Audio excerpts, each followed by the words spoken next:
पत्नी के साथ रहता था। उस गांव के लोग बहुत गरीब थे, लेकिन पप्पू शहर में नौकरी करता था, इसलिए वो अच्छे खासे पैसे कमा लेता था। फिर नया साल आने पर उसे कुछ दिनों की छुट्टी मिलती है। फिर छुट्टियां बिताने वो अपने गांव की ओर चल देता है। गांव को लौटते वक्त वो शहर से एक नया टीवी खरीद लेता है। आज तो मजा ही आ जाएगा। पूरे गांव वाले मेरा टीवी देखकर चौंक जाएंगे। अब पूरे गांव में सिर्फ मेरे पास ही टीवी होगा। वाह वाह, राधा तो टीवी देखकर फूल ही नहीं समाएगी। फिर पप्पू टीवी खरीदकर खुशी खुशी गांव की तरफ निकल पड़ता है।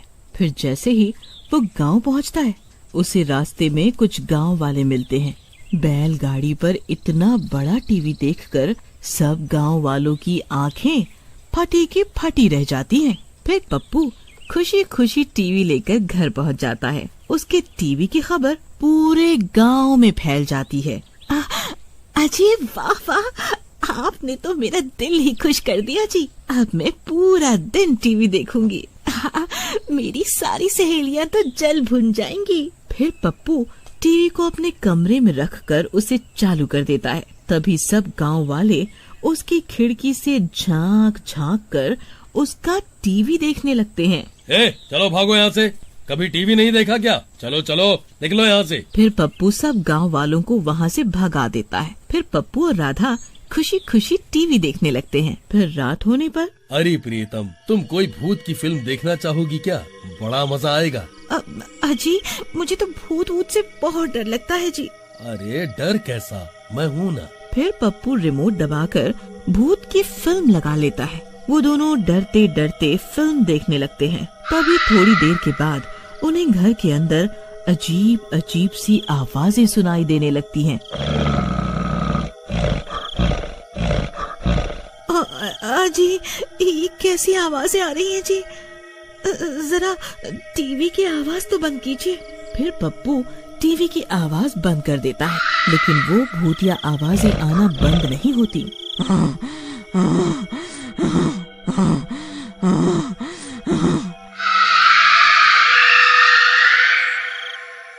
अजी ये आवाजें टीवी की नहीं है जी, ये तो अभी भी आ रही हैं। मुझे तो बहुत डर लग रहा है। आप ये भूतिया फिल्म बंद कर दीजिए, मुझे डर लग रहा है, मुझे और नहीं देखनी।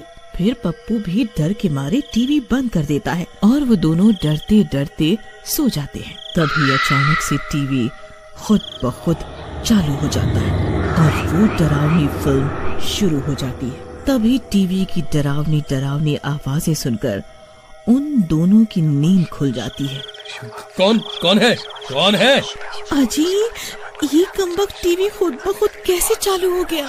पता नहीं भगवान, तुम डरो नहीं, मैं अभी से बंद कर देता हूँ। फिर पप्पू डरते डरते जाता है और टीवी को बंद कर देता है और वो दोनों फिर से सो जाते हैं। तभी फिर से टीवी खुद ब खुद चालू हो जाता है और जोर जोर से डरावनी डरावनी आवाजें आने लगती हैं। अरे मर गए रे प्रियतम, ये तो फिर से चालू हो गया, अब क्या करूँ? अजी आप इस टीवी की बिजली के तार ही निकाल दीजिए, फिर ये चालू नहीं हो पाएगा। फिर पप्पू टीवी की बिजली की तार भी निकाल देता है, लेकिन टीवी तब भी बंद नहीं होता।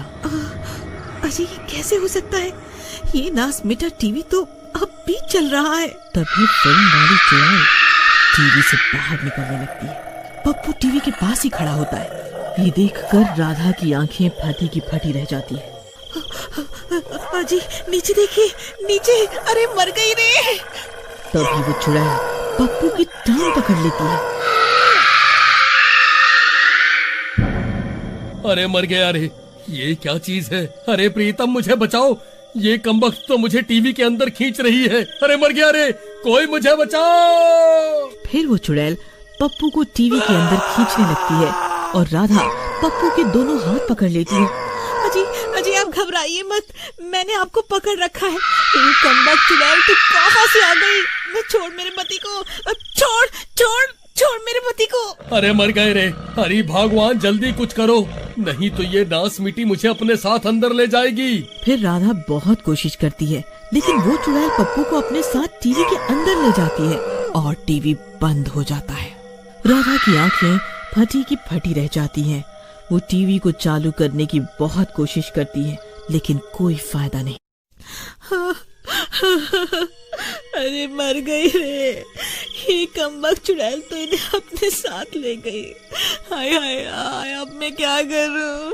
हाय, अब मैं क्या करूं? फिर राधा भागती हुई पड़ोस के घर में जाती है और भीमा और कुछ गांव वालों से मदद मांगती है। फिर कुछ लोग राधा के साथ उसके घर आते हैं। देखिए ना भीमा भैया, इस टीवी के अंदर से एक चुड़ैल निकली और इन्हें अंदर खींचकर ले गई। अरे भाभी, तो आप भी पप्पू भाई के साथ क्यों नहीं गई? दोनों टीवी के अंदर साथ चले जाते। कैसी बातें कर रही हो आप? भला ऐसा भी होता है क्या? फिर वो सब गांव वाले राधा का मजाक उड़ाने लगते हैं। चलो भाई चलो, लगता है राधा बहन का दिमाग खराब हो गया है। फिर सब गांव वाले वहाँ से चले जाते हैं और राधा हैरान परेशान होकर टीवी के सामने बैठ जाती है। हाजी, आप कहाँ चले गए? अब मैं क्या करूं? इन गांव वालों को कैसे यकीन दिलाऊं कि टीवी की चुड़ैल आपको अपने साथ ले गई है? वहीं दूसरी तरफ उनकी टीवी की खबर एक चोर तक पहुंच जाती है। तो पप्पू शहर से नया टीवी खरीद कर लाया है। उस टीवी पर सिर्फ मेरा अधिकार है। आखिर कोई भी कीमती चीज कल्लू चोर से कैसे बच सकती है? फिर कल्लू चोर पप्पू के घर की तरफ चल देता है। आधी रात हो चुकी होती है। पूरे गांव में सन्नाटा छाया हुआ होता है। इसी का फायदा उठाकर वो चोर पप्पू के घर में झांक कर देखता है। उसे वहाँ टीवी दिखाई देता है और पास में राधा सो रही होती है। ये औरत तो सो रही है। यही सही मौका है। इस टीवी को यहाँ से गायब कर देता हूँ। फिर कल्लू चोर दबे पांव घर में घुस जाता है और धीरे से टीवी उठा लेता है।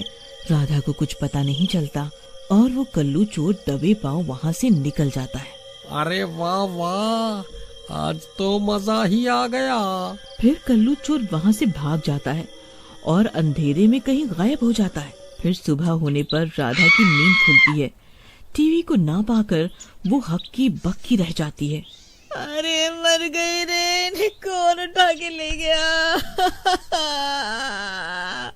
अरे मैं तो लुट गई रे, मैं तो बर्बाद हो गई। मेरे पति को कोई टीवी समेत उठा कर ले गया। अरे गांव वालों, गांव वालों, मेरी मदद करो। अरे मैं लुट गई रे, बर्बाद हो गई। फिर राधा की चीख पुकार सुनकर सब गांव वाले उसके घर पहुंच जाते हैं। अरे राधा बहन, क्या हुआ? इतना चिल्ला क्यों रही हो? अरे भीमा भाई, कोई कमबख्त मेरे पति को टीवी समेत उठा ले गया। अरे मर गई रे, हमारा टीवी चोरी हो गया। लेकिन बहन, पप्पू भाई कहाँ हैं? उन्हें बाहर बुलाओ। मैं अभी उनके साथ जाकर दरोगा जी से इसकी रिपोर्ट लिखवाता हूँ। अरे नास मिटे, बताया तो है कि वो कमबख्त चोर टीवी के साथ साथ इन्हें भी उठा कर ले गया है। कल रात को टीवी की चुड़ैल इन्हें अपने साथ टीवी के अंदर खींच कर ले गई थी। हाय, अब क्या होगा? मैं तो लुट गई रे, बर्बाद हो गई।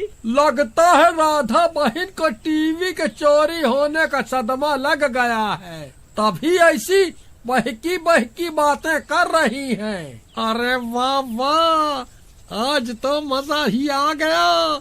एक काम करता हूँ, इस टीवी को बेचने से पहले कुछ दिन इस टीवी के मजे ले लूं, फिर इसे